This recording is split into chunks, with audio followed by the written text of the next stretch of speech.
విదేశాల్లో చదవాలనుకుంటున్నారా? అయితే విదేశ్ కన్సల్ట్ ని సంప్రదించండి. ఆంధ్రప్రదేశ్ ఆర్థిక పరిస్థితి ఏమాత్రం బాగోలేదు.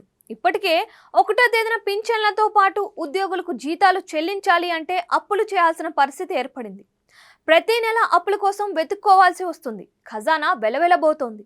అడుగు ముందుకు వేయాలన్నా నిధులు లేని పరిస్థితి కనిపిస్తుంది. గతంలో మాదిరిగా లేదు ఇప్పుడు ఆంధ్రప్రదేశ్ పరిస్థితి. అనవసర ఖర్చులు తగ్గించుకుంటేనే కొంతలో కొంతవరకైనా సమస్య నుంచి బయటపడవచ్చు అన్నది ముఖ్యమంత్రి చంద్రబాబు నాయుడు ఆలోచన. ఈ మేరకు ఆయన కీలక నిర్ణయం తీసుకున్నట్లు తెలిసింది. కొన్ని పోస్టులను భర్తీ చేయకూడదని నిర్ణయించుకున్నట్లుగా సమాచారం. అందిన సమాచారం మేరకు 2014 నుంచి 2019 వరకు చంద్రబాబు నాయుడు ప్రభుత్వంలో సలహాదారులు వివిధ శాఖలకు సంబంధించి ఆయన సలహాదారులను నియమించారు. ఇవి కేవలం పార్టీ నేతలకు ఏదో ఒక పదవి ఇవ్వడం కోసమే. నిజానికి సలహాదారులు ఇచ్చే సలహాలను ప్రభుత్వాలు ఏవీ తీసుకోవు. వారు నామమాత్రంగానే ఉంటారు.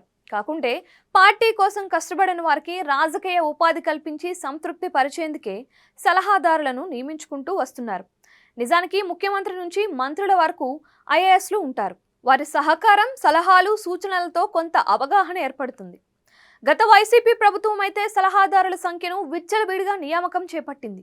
అవసరం ఉన్నా లేకపోయినా ముఖ్యమంత్రి, ప్రభుత్వ సలహాదారులు అంటూ దాదాపు 40 మందిని వైసీపీ ప్రభుత్వం నియమించుకుంది. వీరికి నెలకు లక్షల్లో వేతనం ఉంటుంది. అంటే పారితోషికంగా ఇస్తారు. ఇక వీరికి వసతులతో పాటు వాహనం, కార్యాలయం వంటి ప్రత్యేక సౌకర్యాలను ఏర్పాటు చేస్తారు.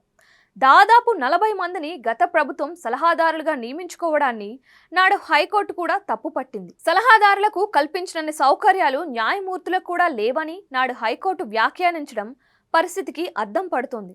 అందుకే ఈ నేపథ్యంలో చంద్రబాబు ఈసారి సలహాదారుల నియామకానికి దూరంగా ఉండాలని నిర్ణయించుకున్నట్లు తెలిసింది. కేవలం నామినేటెడ్ పోస్టులను మాత్రమే భర్తీ చేయనున్నారు.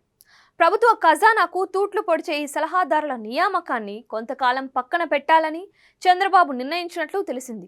ఆర్థిక వ్యవస్థ గాడిలో పడేంత వరకు సలహాదారుల నియామకం జోలికి వెళ్లకూడదని ముఖ్యమంత్రి చంద్రబాబు డిసైడ్ అయినట్లు చెబుతున్నారు. గత ప్రభుత్వంలో నియమించుకున్న సలహాదారులను వ్యతిరేకించిన తామే సంక్షేమ పథకాలను పక్కన పెట్టి సలహాదారులను నియమించుకుంటే తప్పుడు సంకేతాలు వెళతాయని చంద్రబాబు భావిస్తున్నారు. సో సలహాదారుల నియామకం ఆంధ్రప్రదేశ్లో ఇప్పట్లో లేనట్లే అన్నది అధికార వర్గాల నుంచి వినిపిస్తున్న మాట.